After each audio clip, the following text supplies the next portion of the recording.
Hello everyone, in this video I will show you how to fix Windows Modules Installer Worker high CPU usage. First, try running the Windows Update Troubleshooter. This tool can find and fix update problems automatically. Click the Start menu and open Settings.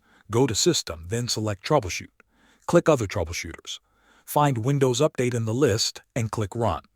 Let the tool scan your system and apply any fixes it finds. This can take a few minutes, so wait until it finishes. Next, give the process some time to complete. Windows Modules Installer Worker usually runs after updates are installed or while updates are being prepared. If your system was recently updated, the high CPU usage may be normal. Leave your computer turned on and idle for 1 to 2 hours. In many cases, the process will finish on its own, and CPU usage will go back to normal. If the CPU usage stays high, restart your PC. A restart can stop stuck or frozen services and start them fresh. If the problem continues, run a system file scan. Click the Start menu, type CMD, then right-click Command Prompt and choose Run as Administrator. In the command window, type sfc/scanO and press Enter.